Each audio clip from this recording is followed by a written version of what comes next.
We'd like to welcome Miss Jaynee Day, President and CEO of Second Harvest Food Bank, to the program. So nice to see you. It's good to see you as well. And great to visit with you. I know that you all constantly stay busy over at Second Harvest and do such a tremendous job for the community, so thank you for that. Absolutely. I will start off, though, for folks who might be new to the area or people who are not as familiar with Second Harvest, give us an idea about the organization. Tell us a little bit about it. Well, Second Harvest is a nonprofit organization whose mission is to feed hungry people and solve hunger issues in our community. We've been around since 1978, and we actually cover 46 counties in Middle and West Tennessee. So we're not just here in the Nashville area, but we're throughout some very rural counties that have some huge needs. We wouldn't think that hunger is still such a big issue, but it is, and not just nationally, here in the state of Tennessee. Specifically, if you can talk, Ms. Day, about Middle Tennessee and West Tennessee in which you work. Right. Well, 1 in 6 Tennesseans and 1 in 4 children in Tennessee are at risk of being hungry every single day. Now, what that means is that they don't know where their next meal may come from.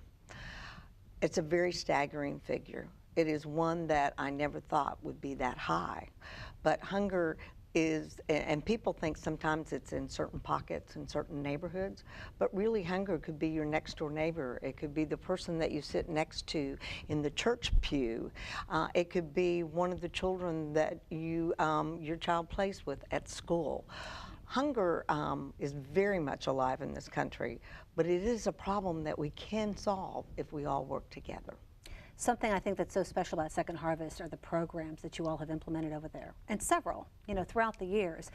You have a lot of different ones in particular. I'd love for you to tell us about some of, not that you have any favorites, I'm sure they're all right. favorites, but tell us a little bit about, like, the mobile pantry, for example. Okay, exactly.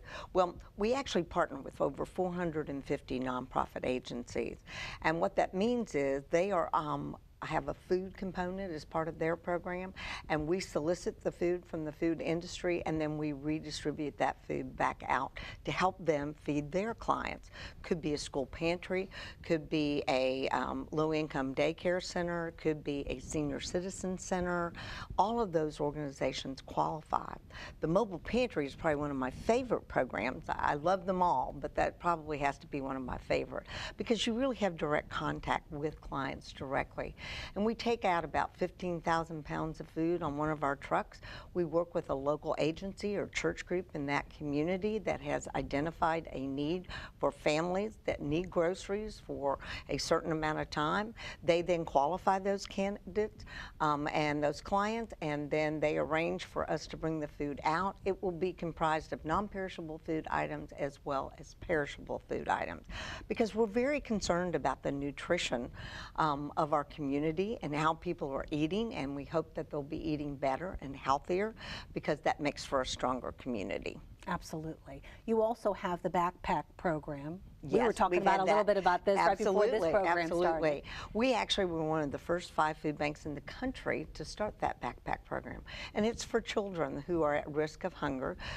Teachers will put a supply of food that we have packaged at the food bank. It's all non-perishable food items, provides about 3 to 5 meals over the weekend that they can consume. It'll have a shelf-stable milk and a shelf-stable juice and fruit and canned meat and those kind of things, all pop-tops, so the kids could open them easily if they needed to.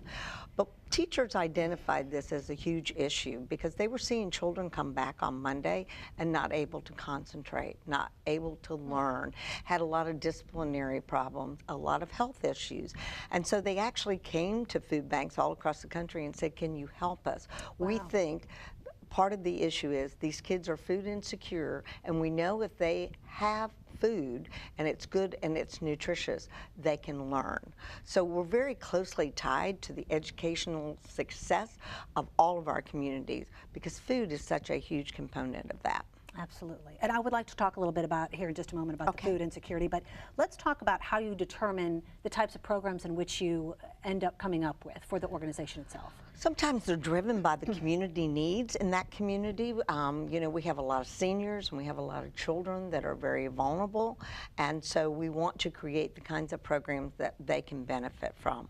But then we also know that we have a lot of clients that are limited on their transportation, so we want to make sure we're getting the food to them or getting it centrally located where they can access the food and it's not too much of a hardship. When you're hungry, you have a lot of issues, not just about being hungry, but you know, sometimes people come to us and they say, I have a high utility bill this month. You know, they're trying to stay warm in the winter or cool in the summer. So I've had to expend what expendable income I have on those bills, and I don't have enough to eat 3 meals a day. Wow. So that's why people come to us, or perhaps they're a senior citizen and they need, they've spent all their money on prescriptions, and we know you can't get better if you're having to make a choice of, do I take my medicine or do I take, or get my food? Yeah. You know what, you're really changing lives, helping improve lives on so many levels, but can you break it down and kind of quantify the impact that you're making in terms of pounds of food in which you're able to distribute? Absolutely. So in the very first year that Second Harvest was created, we distributed about 168,000 pounds of food. Last year, we distributed over 27 million pounds of food. 10 million pounds of that food was perishable food and produce, which is healthy and nutritious for our community. So you can see how great we have grown over the last couple of years. Also, we've seen a high, in the last 6 months, we've seen our poverty numbers increase by about 5%. So we have more families living in our service area that are needing our services now more than ever. All right. Ms. Day, what other issues or problems contribute to food insecurity, as you just spoke of a little bit ago? Sometimes it's utility bills, sometimes it's medical bills, it's underemployment, where after the recession, a lot of people did go back to work, but they're working at a lower salary than what they previously were working at. They still have to feed their family of 4, they still have to put gas in their car, they still have to get to work every day, and they still have to put food on their tables, and it's making it a little bit more difficult. So food prices have also gone up in the last couple of years by about 35%, and that's having a huge impact on families being able to feed their families.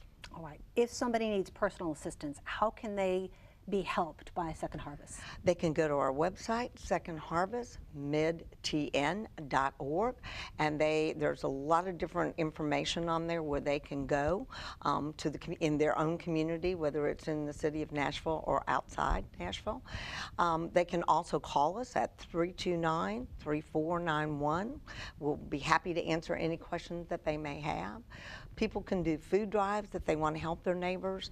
They can donate money, or they can donate their time and come and volunteer. I was just going to say, you have corporate partnerships that you have had for many years.